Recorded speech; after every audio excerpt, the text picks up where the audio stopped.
안녕하십니까. 네, 최경우라고 합니다. 그래도 시간 내주셔서 이렇게 와주시고 또 여러 번 방문해 주신 분들도 계셔서 좀 감사의 선물을 조금이나마 전달해 드리고자 꽃을 좀 준비했는데요. 부담 없이 그냥 받아주셨으면 감사하겠습니다. 일단은 오늘 이제 제가 먼저 국어 진행하고요. 그 다음에 이어서 이제 수학 원장님께서 수학과 관련해서 이야기를 좀 진행하실 거예요. 오늘 주제는 이제 보인고 입학과 내신의 모든 것 이렇게 보시면 되겠고요. 자료는요. 일단 국어는 표지가 이렇게 돼 있는 게 있을 거예요. 요게 이제 뭉탱이로 있을 거예요. 좀 두툼한 거. 그래서 요것과 그 다음에 요거는 이제 별첨 자료고요. 요거는 이제 마지막에 제가 간단하게 좀 설명을 드릴게요. 그래서 요 두 개를 좀 준비해 주시면 되고요. 요거는 제가 이제 설명회를 좀 계속 지켜보니까 이제 PPT를 막 찍으시고 그러시더라고요. 그래서 좀 그런 번거로움 없이 제가 이제 언급을 하거나 말하고 이런 것들 중요한 내용은 거기다 다 적어놨어요. PPT 순서와 일치하게. 그러니까 그냥 부담 없이 들으시면 될 것 같고, 이제 요것도 가끔씩 참고하긴 할 거니까 옆에다 두시면 될 것 같습니다. 자, 그러면은 이제 시작하겠습니다. 우선은 이제 이런 내용을 좀 다룰 거예요. 첫 번째는 이제 보인고 입학을 위한 과정을 돕는 로드 투 보인과 관련해서 좀 설명을 드릴 거고요.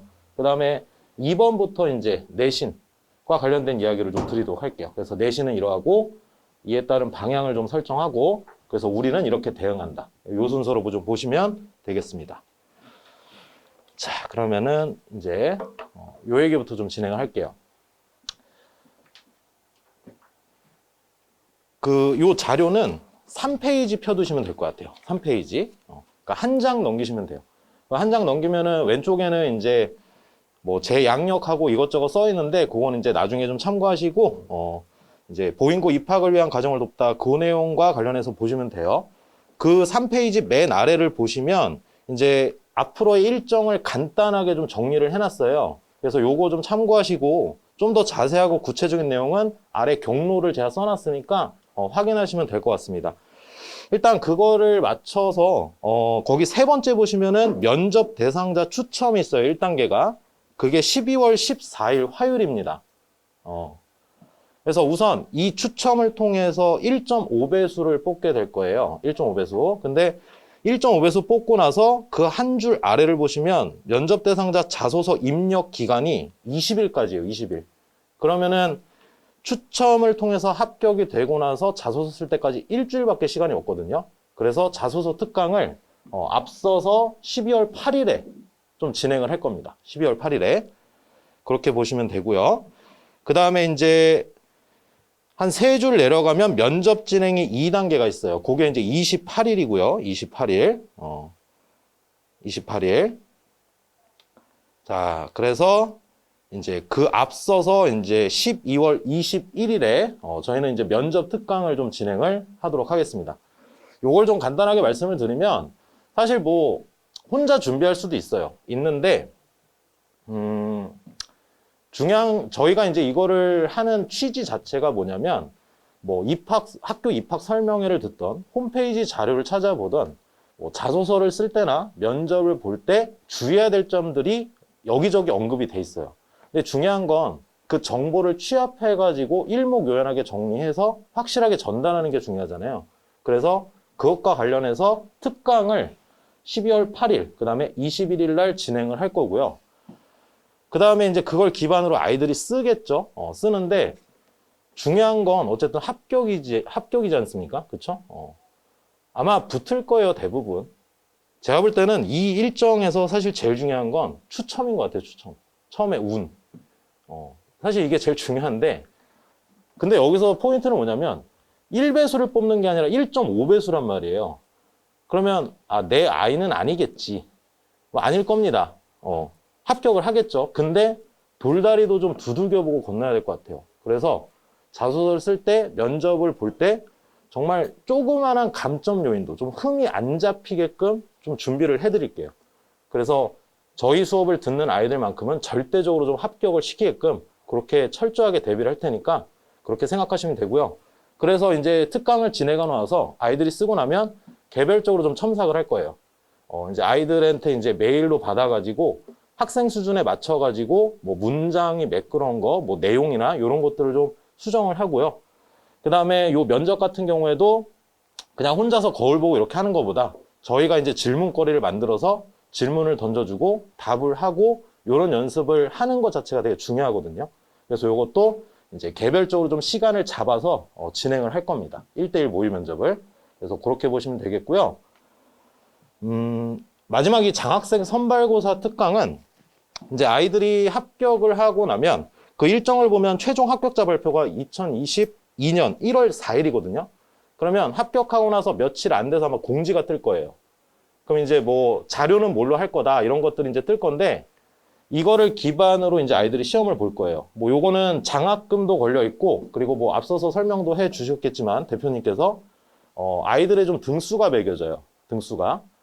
그래서 뭐 특별반 이제 운영도 하고 학교에서 그러기 때문에 좀 중요한 시험이라고 보시면 될 것 같아요.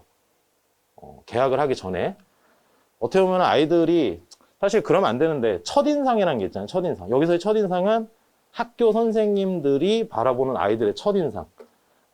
뭐 다양한 것들을 볼 수 있겠지만 애들이 딱 들어왔을 때 선생님들이 볼 수 있는 첫인상은 요 시험일 거예요, 아마.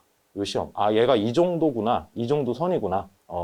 그렇기 때문에 요것도 이제 매년 중요하게 다뤄지는 시험이기 때문에 요것도 좀 확실하게 좀 대비를 해 드리도록 하겠습니다. 그래서 요 세 가지를 묶어서 이제 로드 투 보인이라는 이름을 줬고요. 그래서 입학을 하는 데 있어서 최대한 돕겠고요. 그 다음에 입학을 하고 나서도 요 시험까지 완벽하게 좀 대비를 해 드리도록 하겠습니다.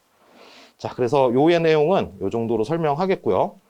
그럼 어떻게 보면 이제 본격적인 이야기로 들어가 보겠습니다. 자, 이제 보인고 시험과 관련해서 이야기를 좀 진행을 해볼게요. 페이지는 뭐 4페이지 펴두시면 되고요. 그리고 이제 여기 보시면 될 것 같아요. 일단 18년도, 19년도를 보면 이렇게 좀 했어요. 문항수, 교과서, 비교과서 비중, 그 다음에 출제 영역, 특이사항. 일단 포인트는 여기입니다. 교과서하고 비교과서 비중을 보면 1학기 50, 50, 19년도 1학기 60, 40 인데 2학기로 가면은 교과서 비중이 10% 미만으로 줄죠. 19년도도 마찬가지고 교과서에는 문학도 있지만 뭐 독서도 있고 화법도 있고 되게 많아요. 근데 보인고 같은 경우에는 교과서에서 문학 작품만 뽑아요. 그래서 그걸 1학기 때 시험을 보게 돼요. 그래서 1학기는 교과서 비중이 좀 높아요. 근데 이걸 1학기 때 거의 활용을 하거든요. 그러면 이제 2학기가 되면은 서브 교재를 씁니다. 18년도, 19년도에는 이렇게 했어요. 서브 교재를 활용을 해서 이제 비교과서 내용을 거의 대부분을 출제를 해요. 비교과서 내용을. 자, 그리고 요 보기 선택지의 외부 지문 활용. 요 내용 같은 경우에는 미리 나 이런 거 낼 거다 라고 언급도 안 해요. 그냥 출제하는 거죠. 근데 사실 요거는 보인고만의 특징이라기보다는 고등학교 올라오면 이거는 그냥 당연하다고 생각하시면 돼요. 그냥 비중의 차이예요. 어느 학교는 이런 거에 좀 비중을 많이 두고 좀 적게 두고 근데 이제 보인고는 요게 당연한데 요게 이제 타 학교와 다른 특징이라는 거죠. 요거. 그 다음에 이제 한 가지 더 말씀드릴 건 요거 문법. 문법을 1년 동안 전 범위를 다뤄요. 문법 전체가 예를 들어 5라고 하면 1학년 교과 과정에 나와 있는 건 한 1에서 1.5라고 보시면 되거든요. 근데 보인고는 전체를 다뤄요. 그리고 또 중요한 건 누적 출제. 그러니까 아이들이 문법을 계속 하는 거죠. 근데 이제 지금은 18년, 19년이에요. 18년, 19년. 그래서 중간고사 때 했던 건데 기말고사 때 시험 범위에 또 포함이 되는 거예요. 계속. 2학기 중간고사 때 또 포함되고. 그러니까 아이들은 1년 동안 문법을 손에서 놓을 수가 없는 거죠. 그래서 요 18년도 경향이 19년도에도 그대로 적용됐다고 보시면 돼요. 그럼 이게 뭘 보여주냐면 18년도, 19년도에 1학년을 담당하셨던 선생님이 대동소이하다 보시면 돼요. 이렇게. 그래서 일단 18년, 19년 경향은 이렇고요. 자, 그러면 이제 작년과 올해. 달라졌거든요, 좀. 뭐 큰 틀은 변함이 없어요. 교과서, 비교과서 비중 중에 비교과서 비중이 높아지긴 했는데 요걸 보시면 1학기에도 비교과서 비중이 상당히 높죠. 18, 19년도와의 약간 차이예요. 2학기는 똑같아요. 2학기는 교과서 비중이 상당히 적고. 그리고 또 하나의 특징은 문학, 문법 말고 독서, 화법이 추가됐다라는 거예요. 독서, 화법. 뭐 여기도 마찬가지고. 보통 아이들 학교에서 공부하면 문학, 문법 위주로 많이 가르쳐요. 다른 학교들도 마찬가지고. 근데 지금 독서, 화법이 들어갔다는 거. 그 다음에 특이사항을 보시면 고1만이 아니라 고2, 고3 교육청 및 평가원 기출문제를 제재로 써요. 그럼 이거는 벌써 어때요? 1학년 범위를 훨씬 넘어서는 거죠. 그렇죠? 그리고 문법 역시 출제는 하는데, 자, 이제 문법이 약간 차이가 있어요. 문법 범위가 작년부터 축소가 되기 시작했어요. 근데 이때는 조금 미미하긴 했거든요. 여전히 누적 출제는 했고. 자, 근데 21년 넘어가면 뭐 특이사항은 똑같습니다. 근데 독서의 비중이 좀 높아졌고, 그다음에 요거 2학기 중간고사까지 문법을 출제하지 않았어요. 출제하지 않았고, 지금 애들이 2학기 기말고사 대비하고 있거든요. 이번 시험 때 문법을 넣겠다. 근데 교과서 범위만 넣겠다. 20년, 21년이 18, 19하고 약간 다르죠. 20, 21년은 아무래도 독서 많이 치중하시고, 그 다음에 문법 비중이 좀 줄었어요. 뭐 학교 선생님께서 이러이러하기 때문에 나는 문법을 출제를 많이 안 할 거다, 뭐 이런 말씀을 하시진 않았어요. 근데 추론을 좀 해보자면, 올해 뭐 아시는 분은 아시겠지만 수능이 좀 개편이 됐거든요. 문법이 작년까지는 필수였다면 올해 수능부터는 선택으로 바뀌었어요. 문법이. 그래서 공통 과목을 보고 그 다음에 화법과 작문을 선택하거나 아니면 언어와 매체를 선택하거나, 여기서 언어가 문법이거든요. 그래서 문법이 선택 과목으로 바뀌었기 때문에 문법의 비중을 좀 줄이지 않았나라는 게 제 추측입니다. 왜냐하면 이때 담당하시는 선생님들이 고3을 주로 맡으셨던 선생님들이에요. 그러니까 수능에 약간 민감하게 좀 반응을 하시는 것 같아요. 그래서 이런 경향을 좀 보인다고 보시면 돼요.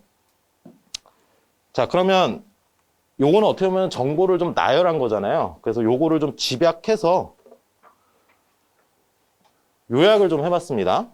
요약을. 요거는 이제 자료는 5페이지에 있고요. 그대로 좀 써놨어요. 특이점을 좀 요약을 해보자면, 타 학교에 비해서 비교과서 비중이 높다. 근데 그냥 높다가 아니라 상당히 높다. 그래서 18, 19년도 1학기 때는 출제 범위 중 교과서가 어느 정도 비중을 차지했지만 21, 21년에 걸쳐서 이제 비교과서의 비중이 상당히 높아졌고, 중요한 건 요 세 번째입니다. 기본적인 난이도 상승 요인으로 작용한다. 교육과정을 괜히 만든 게 아니겠죠? 근데 지금 보인고는 그거를 어떻게 보면 파괴하고 있어요. 1학년 수준에서 배워야 될 내용이 있는데 그거를 넘어서서 계속 진행을 하고 있다는 점. 그래서 요 세 번째 게 좀 포인트고요. 그 다음에 20년을 기점으로 독서가 시험 범위로 활용되고 또 비중이 높아지고 있다. 근데 사실 저는 개인적으로 이게 되게 괜찮다고 생각을 하거든요. 물론 아이들은 되게 괴로워요. 근데 왜 괜찮다고 생각을 하냐면, 저희가 대학을 갈 때 내신만 보는 게 아니잖아요. 그렇죠? 결국 방점은 수능이에요. 수능인데 대부분의 학교들이 문학하고 문법만 거의 다뤄요. 아까도 말씀드렸지만 독서는 사실 거의 안 다루거든요. 근데 고3이 되면 아이들이 대학을 가는 데 있어서 결국 결정되는 건 독서예요. 독서를 얼마나 잘하냐. 사실 문학은 뭐 지금 당장 중3 아이들은 고전시가 딱 던져주면 와, 이거 어떻게 해석하지? 이러지만 시간이 흐르면 그건 자연스럽게 해결돼요. 물론 가만히 앉아있다고 해결되는 거 아니고 일정 노력을 하면 되거든요. 근데 오히려 독서를 좀 등한시해요, 초반에. 왜냐면 뭐 읽으면 되는 거 아니냐 라고 생각을 하거든요. 근데 그런 아이들이 3학년 올라가면 독서를 보고 이제 큰일 났다 생각을 하는 거죠. 난이도가 장난이 아니에요, 진짜. 약간 수능을 이렇게 보시면 돼요. 문학은 평이하게 좀 출제를 하고요. 수능 출제 기관도 승부처는 독서에서 두고 있어요. 독서에서.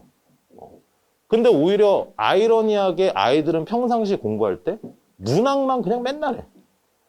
독서는 별로 안 하게 돼요. 그러다가 3학년 때 가가지고 우왕좌왕 준비를 하게 되는 거죠. 근데 보인고 같은 경우에는 작년 올해 독서가 시험 범위로 활용됐다는 점은 1학년 때부터 이 독서를 좀 많이 접한다라는 거죠. 그래서 저는 이게 좀 유의미하다고 봐요. 장기적으로 봤을 때는.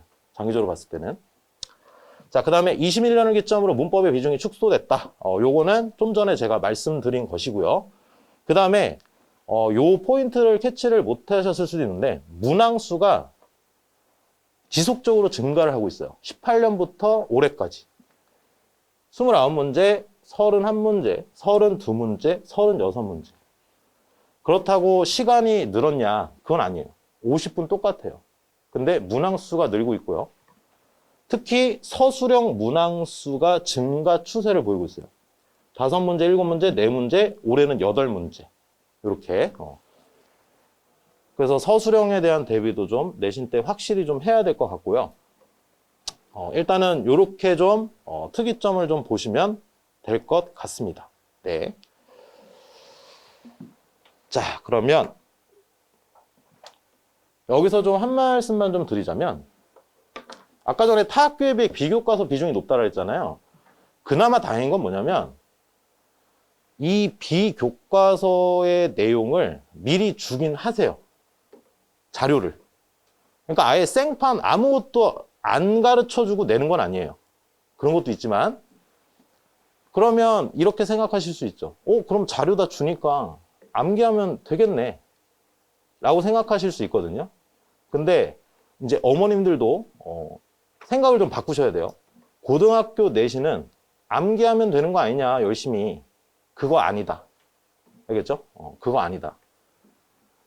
그 이유를 하나 제가 이제 예를 들어서 좀 말씀드릴게요. 요게 올해 1학기 중간고사 18번 문항이거든요. 보인고. 이강백의 파수꾼이라는 작품인데 이게 충격적인 게 오답률이 거의 제일 높았던 문제예요. 그냥 딱 보면 되게 평이해 보이거든요. 그리고 심지어 이 이강백의 파수꾼은 비교과서 내용도 아니고 교과서 내용이에요. 교과서 내용. 근데 이게 아이들이 상당히 많이 틀렸거든요. 그 이유를 말씀드릴게요. 오랜만에 문제 한번 풀어보실래요? 제가 이강백의 파수꾼을 뭐 아시는 분들도 있겠지만 모르시는 분도 있을 수 있으니까 제가 간단하게 말씀을 드릴게요. 그럼 제 말을 잘 귀 기울여 들으시면 요거를 판단을 할 수 있을 거예요. 어느 마을에 촌장이 있어요. 촌장이. 근데 이 촌장은 권력욕이 되게 세요. 그래서 어떻게 하면 권력을 유지할 수 있을까 해가지고 외부의 적을 만들어요. 근데 이건 가짜예요. 가짜. 없어요 원래. 근데 외부의 적을 만드는 거예요. 이리떼라는. 그래서 이리떼라는 외부의 적을 만들어서 마을 사람들을 통제하고 자신의 권력을 독차지하려고 해요. 내가 지켜줄 테니까 나한테 권력을 줘라. 그래서 마을 밖에 망루를 설치하고 그 망루에다가 파수꾼들을 두고 파수꾼들이 외치는 거예요. 이리떼다 이리떼 그러면은 아래서 파수꾼들이 막 양초불을 막 쳐요. 그러면 저기 있는 마을 사람들이 막 거기에 막 혼비백산 해가지고 막 물에 빠지기도 하고 다리가 부러지기도 하고 어떤 사람은 심지어 죽기도 해요. 이런 일들이 벌어지고 있거든요. 그러면서 촌장은 자신의 권력을 독차지하고 풀밭에 팻말을 세워놔요. 팻말을. 이리떼 출몰 지점이다. 주의해라. 근데 사실 그 풀밭 아래를 잘 살펴보면 딸기가 있어요. 딸기가. 그러면 이리떼가 없다라는 걸 아는 촌장은 어때요? 그 딸기를 다 독차지할 수 있겠죠. 근데 이리떼가 실제로 있다고 믿는 사람들은 근처에 얼씬도 안 하겠죠. 이런 식으로 딸기를 독차지하는 거야. 촌장이. 근데 이제 문제가 생겨요. 뭐냐면 파수꾼 중에 이제 새로 온 파수꾼이 있어요. 어린아이가 있는데 이 어린아이가 처음에는 당연히 믿었죠. 이리떼가 있다고. 근데 자기가 어느 날 그 망루 위로 올라가 보니까 이리떼가 없는 거예요. 그냥 흰 구름만 있는 거예요. 그래서 얘가 편지를 써서 보내요. 마을에다가. 이리떼는 없고 흰 구름뿐이다. 근데 촌장이 그걸 알고 와가지고 촌장하고 이제 그 파수꾼, 어린 파수꾼하고 설전을 벌여요. 근데 그 촌장의 논리는 이거예요. 뭐 궤변이죠. 이리떼가 아니 없는 걸 좀 무서워하는 게 뭐가 문제냐. 뭐 사람들이 이리떼 물려 죽은 것도 아니지 않냐. 그리고 이리떼가 나타났다고 외치면 사람들은 단결하고 마을의 질서를 유지했다. 단결하고 질서를 유지했다. 그리고 파수꾼들은 이 전체를 위해서 고귀한 희생을 한 거다. 근데 네가 진실을 말해버리면 지금까지의 질서와 단결은 혼란에 빠질 거다. 그리고 지금까지 파수꾼들의 희생은 뭐가 되냐. 그 고귀한 희생이 물거품이 되는 거 아니냐. 이런 식으로 이제 설득을 해요. 그래서 제가 수업을 할 때도 이 부분을 설명할 때 아이들한테 그러거든요. 자, 촌장의 설득에 넘어간 사람, 이게 손들라고 해요. 그러면 의외로 손드는 애들이 있어요. 그럴듯하다. 근데 사실 이거는 궤변이잖아요. 그렇죠? 결국 그것을 바탕으로 해서 자신의 권력을 독차지하는 거잖아요. 근데 이제 이 작품의 결말은 결국 촌장의 꾀임에 넘어가요. 이 어린 파수꾼이. 그래서 조금 부정적인 결말로 끝을 맺거든요. 좀 들으셨죠? 약간 듣기 평가 같네요. 자, 그러면 여기서 한번 답을 한번 골라보실까요? 몇 번일까요? 자, 시간 조금 드릴게요.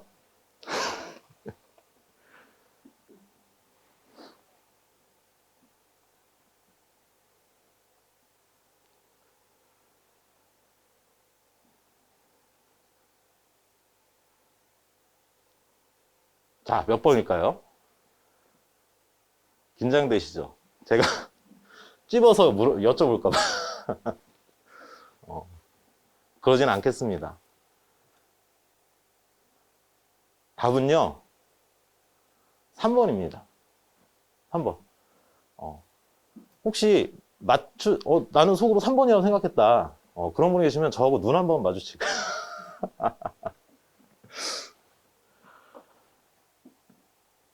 애들은 딱 봤을 때, 시험지를 딱 봤는데, 누가 봐도 어려워 보이는 문제가 있어요. 막 보기도 복잡하고, 막 그림도 나와 있고, 막 현란하고, 그러면 애초에 마음을 접어요. 와, 이건 진짜 어렵겠다. 근데 이런 문제를 보잖아요? 그럼 첫 인상이, 뭐야? 그냥 평이해 보이네? 그리고 들어가요. 근데 읽는데 답이 안 나와요. 오히려 애들은 이런 데서 충격을 받아요. 아니, 풀릴 것 같은데 이상하게 답이 안 나. 이제 거기서부터 말리기 시작하는 거예요. 근데 사실 이 문제를 애들이 봤을 때 어떤 식으로 보는 줄 알아요? 일단 답을 말씀드려야지. 답이 3번이라고 아까 말씀드렸잖아요. 애들이 3번을 볼 때 마을, 망루, 진실, 감시. 맞는데? 이상하다. 망루에서 진실 조작하고 사람들 감시 맞는데?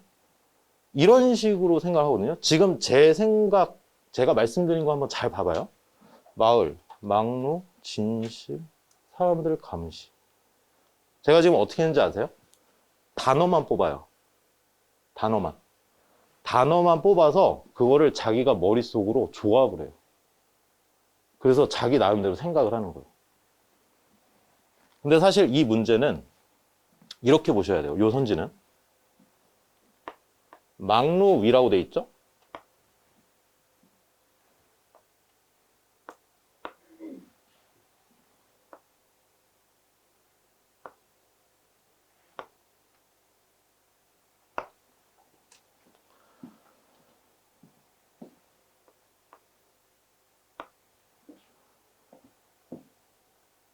제 수업을 오래 들은 아이들은 이런 거 딱 보고 뽑아내요. 여기 판단 요소가 3개네. 이렇게요. 막루 위인데 그 막루는 마을의 위치에 있다. 두 번째, 이 막루 위에서는 진실을 조작한다. 고는 나열이죠. 그리고 사람들을 감시할 수 있다. 이렇게 뽑아내요, 판단 요소를. 그러니까 단어만 추출하는 게 아니라 이 문장을 정확히 본 다음에 구조를 본 후에 판단 요소를 뽑아낸다고. 그러면 여기서 뭐가 틀렸냐? 물론 지금은 어머님들께서 지문을 보고 보는 게 아니라 제 말을 듣고 보셨잖아요. 그래서 아마 판단이 쉽지 않았을 텐데 이게 틀린 거예요, 이게. 마을의 위치야. 마을 바깥에 막루를 설치했거든요. 마을 바깥에. 근데 마을에 위치한 이라고 했기 때문에 틀린 거예요. 아, 너무 쪼잔하지 않냐? 아니에요. 쪼잔하지 않아요. 이 문학이라는 거는 말이에요. 태생적으로 주관적이에요. 뭐 드라마나 영화를 봐도 결말에 대해서 혹은 어떤 내용에 대해서 의견이 갈리잖아요. 똑같아요. 시나 소설 이런 것도 다 주관적이란 말이에요. 근데 이거를 객관식 시험으로 끌고 들어왔죠.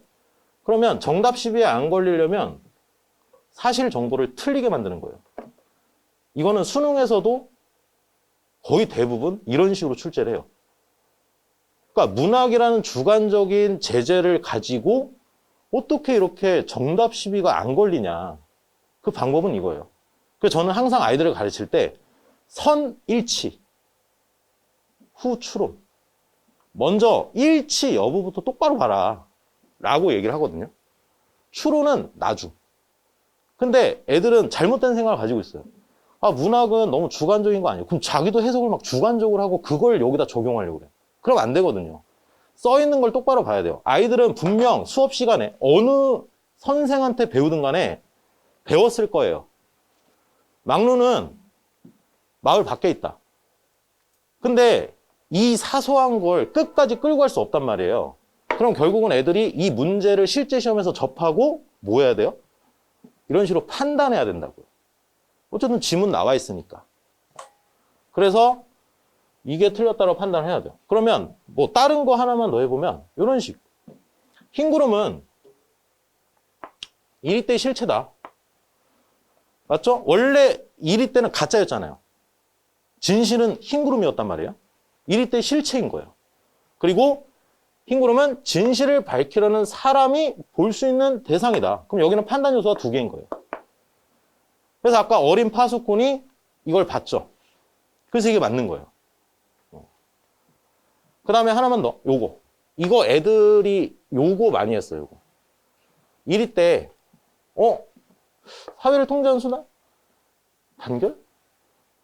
이리 때는 안 좋은 건데 단결은 좋은 건데 애들은 이렇게 단순하게 접근해요. 단어만 뽑아서. 근데 아까 말씀드렸지만 이리 때는 촌장 입장에서 사회를 통제하는 수단 맞죠? 그리고 촌장의 궤변 중에 뭐가 있었어요? 없는 걸 좀 무서워하면 어떠냐? 이리 때가 있었기 때문에 마을 사람들은 질서를 유지하고 단결할 수 있었다 라고 얘기를 하거든요. 그래서 이것도 맞는 거예요. 그럼 여기 판단 요소가 요렇게 두 개란 말이죠. 이런 걸 할 수 있어야 돼, 이런 걸. 알겠죠? 근데 애들한테 야, 문장 좀 똑바로 읽어라. 그럼 애들은 어떻게 하는 줄 알아요? 이렇게 안 하고 그냥 마을에 위치한 막루 위에서 진실을 그냥 천천히 읽고 천천히. 그냥 앞에서부터 천천히 읽기만 해. 그러면 안 되고 전체를 한번 쓱 본 다음에 중심적인 것과 그걸 수식하는 것, 이것에 대한 서술 이런 걸 뽑아낼 수 있어야 돼요. 간단하게 제가 좀 메커니즘을 좀 말씀드릴게요. 우리가 뭔가 글을 읽을 때는 처음에 확인을 해요, 일단. 그 다음에 이것을 확인을 한 다음에 이제 정리를 하거든요. 그 다음에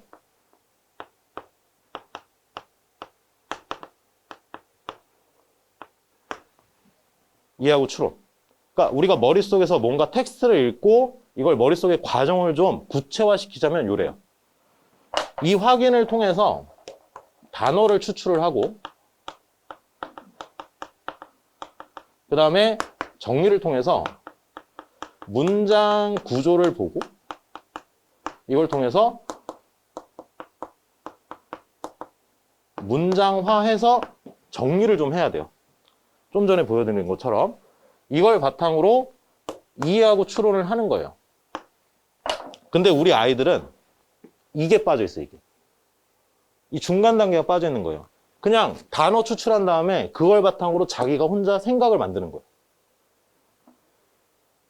이게 하루아침에 바뀔 게 아니에요. 왜냐면 아이들은 어렸을 때부터 어때요? 요새 아이들은 매체에 상당히 노출이 많이 됐죠. 뭐 인터넷, 핸드폰 이런 것들. 아이들의 문제라는 게 아니라는 거예요. 이미 그런 매체에 노출됐기 때문에 그런 식으로 글을 읽는 게 너무 몸에 배 있어요. 근데 아이러니하게 우리가 봐야 될 수능, 내신은 그렇게 해서는 답이 안 나와요. 그래서 이거는 훈련을 진짜 많이 해야 돼요. 가끔 인터넷 보면 글이 좀만 길잖아요. 혹시 아이들이 쓰는 글들 본 적 있으세요? 글이 좀만 길면 댓글에 아 너무 길어. 누가 세 줄 요약 좀. 이런 말이 되게 많아요. 그러니까 애들은 간결하길 원해요. 근데 그게 나쁘다라는 건 아니에요. 그게 어쨌든 흐름이긴 하니까. 하지만 적어도 수능을 보고 나중에 대학 가서 뭐 수업을 듣든 레포트를 제출하든 하든 간에 자기가 다 문장을 구성해가지고 글을 써야 되거든요. 그럼 이게 조금 바뀌어야 될 필요는 있다라는 거예요. 그래서 저도 이제 가끔 아이들에게 좀 장문의 문자를 보낼 때가 있거든요. 그러면은 장문의 문자를 보내고 밑에다 꼭 세 줄 요약을 해줘요. 자, 세 줄 요약해놓고 써줘요. 그 이유는 어쨌든 중요한 내용이기도 하고 또 우리 고객님들이니까 고객님들 애들이 얘기를 하거든요. 아 선생님 너무 길어요. 요약 좀 해줘요. 처음에는 막 뭐라 그랬어요. 아니 이런 것도 똑바로 못 읽냐고. 근데 나중에는 알겠어 해줄게. 그래가지고 세 줄 요약을 이렇게 해주거든요. 근데 어쨌든 이 과정을 천천히 훈련을 계속 해야 돼요. 요거를. 그래서 이제 요런 것 때문에 제가 좀 말씀을 드렸고, 그래서 암기가 다가 아니다. 어쨌든 어떻게든 국어는 A라고 가르쳐도 A-B-C-라고 말을 계속 바꿀 거예요. 그거를 자기가 판단을 해야 돼요. 물론 제가 자, 이 A는 A-B-C-로 바뀔 수 있어 라고 수업 시간에 당연히 설명을 해요. 근데 학교 선생님과 제가 동일인이 아니잖아요. 그러니까 말을 바꾸는 건 정말 무한해요. 동일인이 아니라면. 따라서 제가 이렇게 바뀔 수도 있다라고 얘기하지 않은 거에서 나올 수도 있단 말이에요. 그런 게 훨씬 많겠죠. 만약에 제가 다 맞추면 저는 여기 있으면 안 되죠. 그쵸? 점집 차려야죠, 저는. 다 맞출 수 있으니까. 그럼 결국은 아이들의 목도 충분히 있다라는 거예요. 판단해야 된다. 결국은. 그래서 공부를 정말 열심히 했는데 성적이 안 나왔다. 그러면은 아이에게 너 공부 좀 더 해. 그냥 이렇게 막연하게 말씀하시지 마시고 너 너무 그냥 암기만 한 거 아니니? 좀 이런 문장도 좀 똑바로 읽는 훈련도 해야 되지 않겠니? 라고 하면 아이들이 좀 놀랄 거예요. 우리 엄마가 왜 이렇게 똑똑하지? 이러면서. 일단은 이렇게 좀 말씀드리고요. 자, 요거는 제가 이제 여기에 좀 실어 놓기가 좀 그래서 따로 좀 이렇게 했습니다. 자, 좀 중간 과정이 길었는데, 그래서 이런 내신 관련해서 이제 이에 따른 방향을 좀 설정해 볼게요. 이제 어떻게 보면 아까 전에 보인고 내신이 이러하다 이게 하나의 문제점이라면 이제 이거에 따른 방향을 좀 설정을 해보자면 고1 수준의 공부는 한계가 있다. 동의하시겠죠? 범위 자체가 장난 아니니까. 그래서 애초에 수준을 좀 높여 공부해야 된다. 그렇다고 뭐 당장 뭐 11월 저희가 개강하는데 그때부터 막 고3 거 갖다 놓고 그러진 않을 거예요. 어쨌든 처음엔 단계가 있으니까. 근데 어느 순간 높일 거예요. 자, 그 다음에 문학이든 독서든 낯선 지문을 좀 많이 접해야 된다.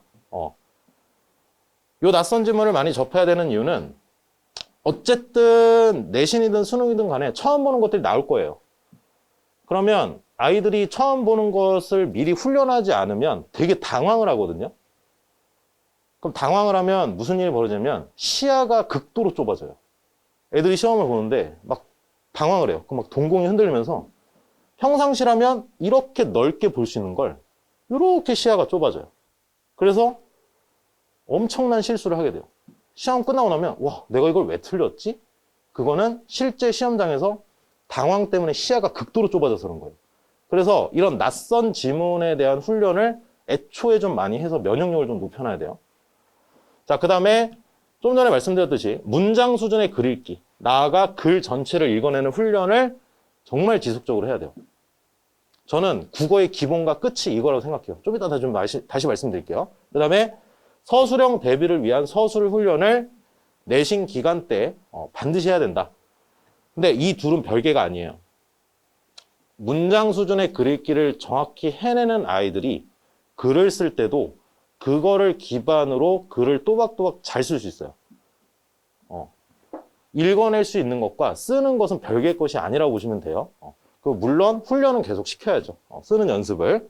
자, 그래서 이에 따른 방향 설정은 이렇고요. 자, 그래서 이렇게 대응한다. 요게 이제 그 자료로 보시면 6페이지거든요. 6페이지. 일단 PPT는 타이틀만 띄워놨고요. 이제 제가 간단하게 드릴 말씀들은 거기 다 써놨으니까 그냥 들으시면 됩니다. 순서는 내신 대비 수업이 위에 있고 수능 정규 수업이 아래에 있는데 화살표를 보시면 아래부터 보시는 거예요. 아래부터. 배치를 이렇게 한 이유는 이게 좀 깔려야 된다는 의미예요. 이게 밑바탕에 좀 깔려야 된다. 알겠죠? 그래서 수능 정규 수업은 한 문장부터 제대로 읽어낼 수 있게끔 훈련을 시킬 겁니다. 훈련을. 아까 말씀드렸듯이 국어의 시작과 끝은 결국 문장 읽기예요. 국어의 기본이 뭐냐? 그럼 저는 문장 읽기라고 생각을 해요. 글을 읽을 때도 문장 한 문장 한 문장 읽는 것부터 시작하고 문제를 풀 때도 선택지를 판단하고 그 근거를 지문에서 찾아서 할 때도 결국 문장을 읽어야 되거든요. 근데 아이들은 기본이 이거야. 그러니까 애들이 가끔 그래요. 선생님, 저 기본기가 너무 부족해요. 라고 얘기를 해요. 그래? 그럼 기본기는 이거거든? 이거부터 해보자. 그러면 애들이 뭐예요? 이게 뭐예요? 막 이런 식으로 반응해요. 그러니까 애들이 생각보다 이 문장 읽기의 중요성을 많이 놓치고 있어요. 지금 제가 계속 설파하고 있는 게 이거거든요. 이거. 문장부터 좀 제대로 읽어내자. 자, 그 다음에 문학, 독서, 낯설고 다양한 제재를 통해 글을 제대로 읽어낼 수 있게끔 훈련시킨다. 요거는 아까 전에도 말씀드렸듯이 이제 면역력을 높이기 위해서 그렇게 하는 것이고, 그 다음에 세 번째, 문제로 출제될 수 있는 요소를 인식하게끔 훈련시킨다. 우리 아이들이 독후감 쓰려고 글을 읽는 건 아니잖아요. 그렇죠? 우리 아이들이 읽는 글은 철저하게 문제를 출제하기 위해서 설계된 글이에요. 설계된 글. 그러면 지문을 읽어 나갈 때 문제로 출제될 수 있는 요소들을 계속 학습하게 되면 한정된 에너지를 더 집중할 수 있어요. 더 중요한 거예요. 그래서 에너지를 더 집중할 수 있게끔 이런 부분에 그렇게 훈련시키고, 그 다음에 문제를 풀어나가는 사고를 구체화시켜서 확실한 정답을 찾게끔 훈련시킨다. 좀 전에 이제 그 문제 예로 말씀드렸지만 이제 그런 식으로 저는 수업을 해요. 선택지 딱 준 다음에 판단해야 될 거 딱딱 뽑아주고, 그럼 이제 자기가 거기서 뭐가 오류가 있었는지 나오거든요. 그게 나와야 그걸 개선할 수 있겠죠. 그래서 문제를 풀어내는 사고를 구체화시켜서 훈련을 시킨다. 보시면 알겠지만 훈련시킴, 훈련시킴, 훈련시킴, 훈련시킴. 암기시킴이 아니에요. 훈련시킴. 이거는 훈련의 영역이에요. 훈련의 영역. 그러니까 우리가 운동 배우는 거와 비슷하다고 생각하시면 돼요.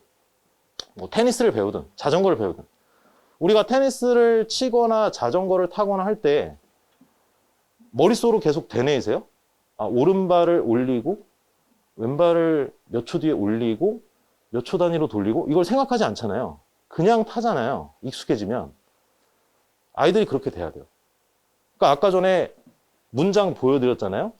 그거를 이게 중요한 거니까 이거는 꾸며주는 거니까 이런 생각을 시험장에서 하고 있으면 안 돼요. 이거를 미리 이렇게 하는 거야 라고 훈련을 시킨 다음에 그거를 계속적으로 반복해서 아예 몸에 배게끔 해야 돼요. 그래서 의식하지 않아도 그냥 그게 되게끔. 그렇게 훈련을 계속 시켜야 됩니다. 그래서 제가 드리고 싶은 말씀은 오늘 등록하고 가세요. 갑자기 너무 훅 들어가죠? 근데 다르게 좀 말씀드리자면 뭐냐면 저에게 좀 시간을 달라는 말씀이에요. 시간을. 무슨 시간이냐? 이런 것들은 한순간에 안 만들어져요. 일정한 시간을 투자를 해야 돼요. 일정한 시간을. 그래서 빨리 오면 그래도 그 시간 동안, 이 겨울방학이라는 시간 사실 되게 길잖아요. 이 시간 동안 제가 어떻게든 해볼 수 있을 것 같아요. 근데 내신 직전에 이제 딱 와요. 그럼 이제 어머님들은 자, 우리 아이 왔으니까 성적 좀 만들어 봐. 이제 내신 직전에 왔단 말이에요. 그러면 내신 직전에 오는 아이들 중에 물론 이런 게 어느 정도 되는 아이들도 있어요. 근데 안 되는 아이들도 많거든요. 그러면 제가 제시하는 것들을 사실 100% 소화하기가 쉽지가 않아요. 왜냐면 수업 시간, 그러니까 내신 기간 들어가면 어쨌든 정보는 쏟아지고 그거 암기도 해야 되는데 이게 제대로 안 돼 있잖아요. 그 짧은 한 6, 7주 되는 기간 동안 이거를 훈련을 한다고 해가지고 그게 몸에 배지가 않아요. 그래서 일찍부터 해야 되거든요. 일찍부터. 그래서 어머님들께 이제 한 가지 좀 말씀드릴 건 내년이 되잖아요. 그러면 이런 아이들이 있을 거예요. 내신 대비를 뭐 학원에서 공부를 했어요. 그러면 내신 끝나고 엄마 나 내신 너무 힘들었는데 좀만 쉬면 안 돼? 국어? 이러면 안 된다고 꼭 말씀해 주세요. 내신 기간이 아닐 때는 이 훈련 계속 해야 돼요. 아시겠죠? 내신 기간만 바짝 듣는다고 해가지고 점수 안 나와요. 이거는 어머님들 생각 바꿔야 돼요, 진짜. 아시겠죠? 이거를 꼭 해야 돼요. 그리고 수학에 더 집중을 해야 되니까 그래, 국어는 좀 몇 달 쉬자. 뭐 한 달 쉬자. 이것도 안 돼요. 수학은 수학대로, 국어는 국어대로 하셔야 돼요. 이거는 그냥 내신 기간이 아니면 그냥 계속 해야 돼요. 그래야 여기서도 승부를 볼 수 있어요. 이것만 하면 점수 못 뒤집어요. 이 보인고 시험의 특징이 점수 뒤집기가 쉽지가 않아요. 왜냐하면 보인고 시험은 이게 밑바탕에 돼 있어야 돼요. 뭐 다른 학교 시험도 마찬가지예요. 근데 보인고 시험은 특히나 이게 좀 극대화돼 있어요. 요게. 그렇기 때문에 다른 학교라고 해가지고 내신 대비만 들으면 점수 잘 나온다. 그건 또 아니에요. 알겠죠? 오해하지 마시고. 다른 학교 시험도 마찬가지예요. 요거 기반으로 돼야 되는데 비중, 이제 정도를 말씀드리는 거예요. 정도를. 그렇기 때문에 제가 좀 전에 그런 말씀을 드린 겁니다. 자, 그러면 일단 이렇게 되고요. 그럼 이제 내신 대비 수업은 어떻게 하냐? 주어진 시험 범위에 대한 학교 선생님 필기를 바탕으로 수업을 진행한다. 사실 이게 제 기본 마인드예요. 어쨌든 시험을 출제하시는 분은 학교 선생님이시잖아요. 그렇죠? 그래서 당연히 제가 기본적인 건 다 설명을 해요. 근데 학교 선생님 설명이 중요하기 때문에 아이들의 필기를 매주 수집을 해요. 그래서 그걸 기반으로 해서 약간 독특한 설명, 다른 설명, 이런 것들은 제가 다 캐치해가지고 이제 수업에 다 반영을 합니다. 그리고 이제 아이들이 테스트를 보는데 이 테스트를 그냥 시중에 떠도는 문제로 테스트를 보진 않고요. 보인고 기출 유형을 기반으로 해서 제가 문제를 좀 직접 제작을 해가지고 테스트를 진행을 해요. 아무래도 이게 보인고 유형에 딱 걸맞는 걸로 테스트를 봐야 좀 효율이 좀 극대화될 수 있기 때문에 힘들지만 그래도 이게 효과가 좋기 때문에 이런 식으로 진행을 하고요. 당연히 이제 외부 지문. 뭐 외부 지문 모르는 게 출제될 수 있는데 뭐 저도 손 놓고 있는 건 아니고 연계될 수 있는 외부 지문을 최대한 많이 애들에게 제공을 할 거예요. 그래서 그걸 통해서 낯선 내용에 대한 정도도 높이고 그 다음에 이제 마지막에 학교 선생님들의 필기가 총망라된 손필기 노트를 통해 최종 마무리를 한다. 남학생들 필기 잘 안 하잖아요. 그렇죠? 제가 생긴 거와 다르게 글씨도 좀 예쁘고요. 필기에 좀 학창시절 때부터 좀 집착을 많이 했었어요. 그래서 저 학창시절 때 학교 선생님 수업 들으면 연필로 필기를 해요. 그런 다음에 집에 가서 형광펜, 볼펜 색깔별로 다 펼쳐놓은 다음에 복습하면서 그걸 색깔을 다 바꿔요. 그런 다음에 그거를 애들에게 팔았었어요. 뭐 파는 게 뭐 몇만 원 이런 거 아니고 그냥 매점에서 뭐 하나 얻어 먹고 어떻게 보면 그거에 이 손필기 노트의 시작이라고 보시면 돼요. 요새는 손필기 노트 많이들 선생님들도 하시는데 제 자랑 조금만 하자면 이거를 제가 처음 했었거든요. 보잉고 한 16년도 할 때 그때 아이들이 그때 제가 160명 정도 가르쳤었는데 보잉고 애들에게 히트 상품이었어요. 히트 상품. 남학생들의 니즈를 아주 정확히 충족해주는. 그래서 최종 정리할 때 이게 좋고, 근데 또 장점이 뭐냐면 이게 선생님이 여러 분 들어가시거든요. 그러면 똑같은 작품이어도 약간 다르게 설명하시는 분들이 계세요. 근데 보통은 시험 볼 때 이거를 좀 맞춰요. 맞추는데 그분들도 이제 사람인지라 자기가 한 말을 다 기억하기가 쉽지가 않거든요. 그러면 아니 여기서는 안 가르쳤는데 그냥 시험에 내는 거예요. 그런 게 가끔 나와요. 근데 중요한 건 문제 오류는 아닌 거잖아요. 그렇죠? 수정을 안 해줘요. 그 문제가 잘못됐다 이렇게 안 해줘요. 그러면은 그 피해는 고스란히 애들이 받게 되겠죠? 한 번도 수정해주는 거 본 적 없어요. 이거는 보잉고만 아니라 다른 학교도 마찬가지예요. 문제 자체에 오류가 있는 건 아니니까. 그래서 그런 것까지 다 잡아낼 수 있습니다. 그런 것까지. 그래서 어쨌든 이런 식으로 진행하고요. 간단하게 좀 별첨 자료 한번 봐보실까요? 요게 이제 제가 샘플을 조금 가져왔는데, 자, 이제 2페이지 보시면, 요게 이제 독서 제재였어요. 독서 제재. 3학년 거. 그래서 제가 이런 식으로 이제 중요한 건 손필기로 다 하고요. 해서 정리를 해주고, 이제 그에 앞서서 이제 4페이지 한번 가보시면, 4페이지. 요게 이제 저한테 내신을 듣게 되면 아이들이 받게 될 자료일 겁니다. 지문 분석 정리라고 돼 있죠? 문장별로 다 정리를 해 놓은 거예요. 문장별로. 그래서 아이들이 이런 식으로 이제 공부를 하게 될 거예요. 이런 식으로. 참고로 거기 아래 파란색으로 쓴 거는 제가 다 정리를 한 거예요. 빨간색은 좀 중요한 내용들.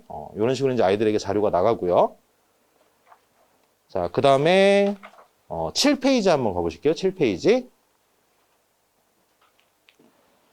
이 7페이지는 제가 아까 테스트를 직접 제작한다고 그랬잖아요. 요게 이제 아까 전 지문을 기반으로 해서 제가 제작한 테스트들입니다. 그래서 OX와 이제 서술형들, 이거를 지속적으로 좀 훈련시킬 수 있게끔 이런 식으로 진행합니다. 그 다음에 9페이지부터는 이제 문학이에요, 문학. 문학. 아까와 내용은 똑같아요. 이렇게 손필기, 학교 선생님 필기들 다 수집해서 이렇게 깔끔하게 손필기로 정리를 해주고요. 남학생들이 혹할만 하죠.